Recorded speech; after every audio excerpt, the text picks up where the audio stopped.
All right, so in this particular video, I'm actually going to talk about a couple of things that I never actually did over the last 15 years of real estate investing. It's kind of funny to think about that I'm going to hit on a couple of topics that I never did during the last 15 or 16 years or so. So why don't we just jump in? So as always, we'll go over the goals. First, we're going to review what these two things are and sort of highlight why I never did those before. We're going to talk about what was different, what made me think about trying these, and potentially adding them as new skills or new things to do. Talk about the outcome, right? Tried something, so I'll give you give you the outcome of what happened, and then talk about any lessons learned. All right, so one of the first things I want to talk about of the two is that actually in contract to buy a condo in Fresno. And of the 15 years that I've been doing this, I don't think I've ever actually even made an offer on a condo, let alone actually purchased one. Condos, um, depending on the cycle, can be priced at 70 to 80% of a single family home. What always turned me off about them was the association fees, and then the ability for special assessments and on all of those things. If you rented something for 800, even if you owned it free and clear, and the association's 250 or 200, maybe for easier math, you're going to lose 25% of it every time. It's sort of like having a mortgage that you can't pay off. Now, other markets, that could be different. It could be the only thing that works. Frankly, if the rent is high enough, it probably does make sense. But when the rent when the association fee is 25% or so, or 33%, or whatever it is, it just never made sense to me, so I never did that. The other thing is I've never sent direct mail, right? As I've said many times, most of my purchases, certainly all of my purchases during my first 15 years were through the MLS, except one through an auction and then one through contact with a bank. But again, 98, 97% of the deals were out of the MLS. And I've been doing this since I retired. I think I have 7 now, 8 transactions. 3 or 4 of them, so half, let's call it, were out of the MLS again. So pretty consistent for me. Never sent direct mail. And then again, I never spoke directly to sellers, right? I always had intermediaries, usually agents. Auction site was obviously the computer per se, and then I did speak with the bank directly. That was more of a financial discussion and whatnot. Never really spoke directly to a sort of owner occupant or a seller, so just kind of different. And I wanted to share that with you. So why? Again, why hadn't I done those? Again, condos don't typically make great sense, at least in the market that I'm in. However, I found a condo community in Fresno proper that is in a great area, right? If you just took that dirt and the surrounding area, you would think it's it'd be a great place to be. However, this particular condo community was run by I don't know, I guess I'll call it a lazy association, incompetent, bad, whatever you want to call it, and really doesn't matter where the area is. Once it gets bad and people start moving in and doing all those things, the good ones leave, and more people move in that are the wrong element. I believe there's about 300 or so units. I believe it's sort of almost a half acre or a half mile by half mile, so a pretty good square. There are basically a bunch of fourplexes that make this condo community up. So 300 divided by 4 is 25, or no, it's 28. So whatever. So it's just a shame what happened out there. However, there's been a management change. Now probably 4 months ago, when I started looking at this, 30 days, 2 months ago had passed since this change had happened, and I've known this firm to be able to take on challenging buildings and whatnot and really turn them around. So I guess a couple of things. First, I knew the organization was going to eventually turn it around. I really had no idea how long that was going to take, right? 300 units, California landlord laws, and all that stuff.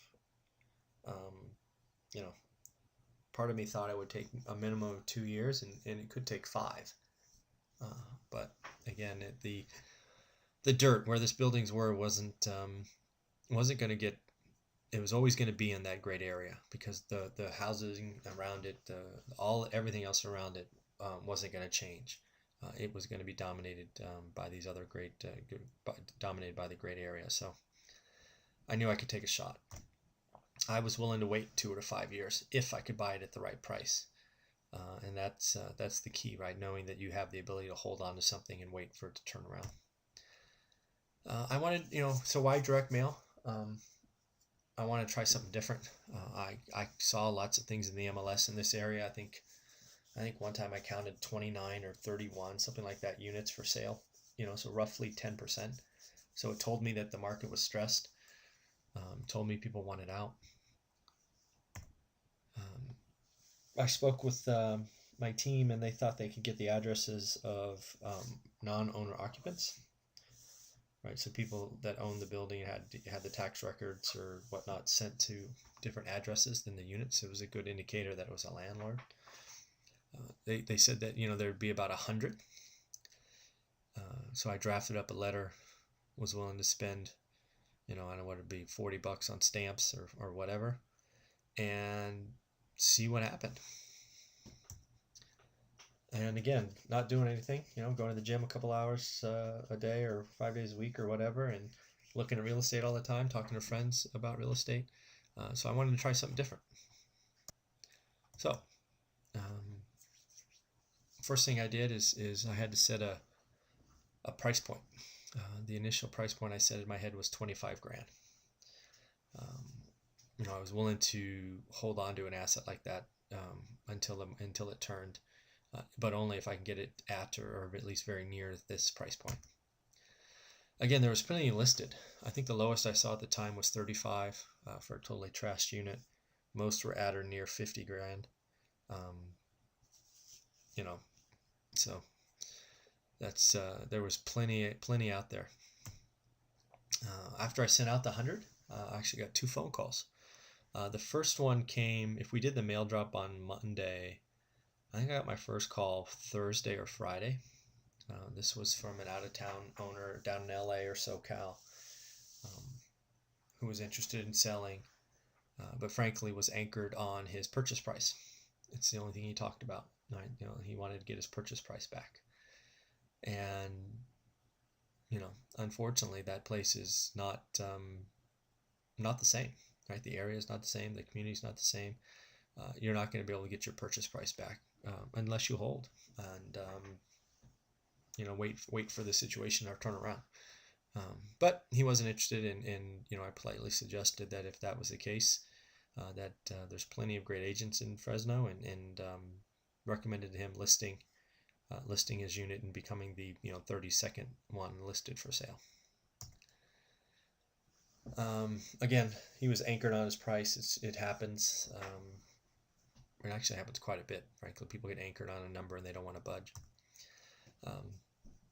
Then I got a second call. It probably was 2 weeks after the mail drop. Actually, I thought we had gotten our one call and that was it, and ended up getting a second call. It's actually from a local individual, happens to live in Fresno, but it was definitely a landlord. And he, unlike the first one, he wanted out, right? The unit was rented, actually a long-term tenant, rented below market. The unit was, let's say, well lived in, probably semi-hoarder.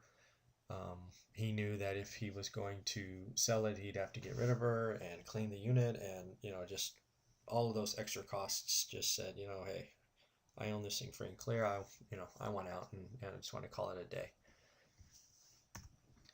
Again, so he knew he wanted out, and he was done with the unit. So he was open to talking, and So one of the things we did is we talked about a price point between 25 and 26. I said I wasn't going to commit to anything until we did the walkthrough. I didn't want to buy a unit that had a burned out kitchen or whatever, because you got to remember at this time I'm dealing directly with the seller, right? There's no protections of real estate agent between it. There's no disclosures. There's none of these things.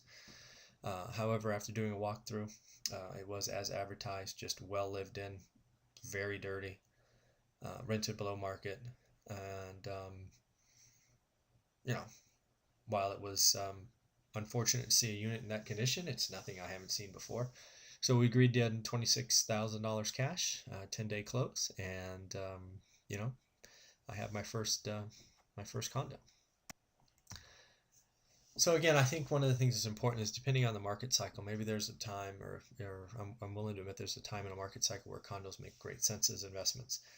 And it's probably now, right? Because what's happening now, right? Real estate prices are increasing. Single family homes are increasing.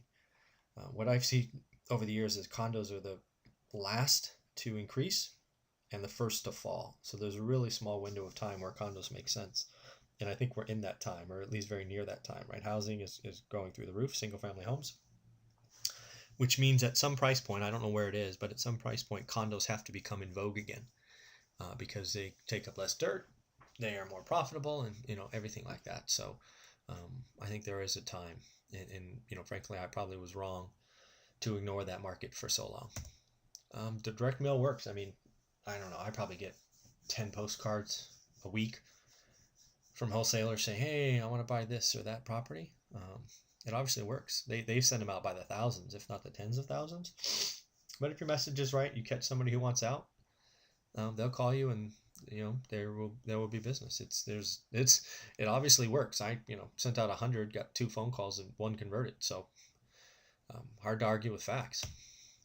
The key to everything we do is finding those motivated sellers, having a message that's interesting to them, and then giving them that easy way out. One of the things that makes this deal particularly interesting to me is I can wait, right? I'm betting on the property management firm to do what they do, right? And frankly, I don't care if it takes 5 years, right? I think it's going to take less than that. But if it takes 5, it takes 5. I'm going to own this free and clear. I'm not going to put any debt on it. I'll just wait for the market to turn. So, and again, thanks for listening. Do me a favor, leave a comment, thumbs up, share the video if you happen to like this. And as always, go ahead and reach out to me with any questions. It would really help me think about the next topics to put in videos. All right, have a great day.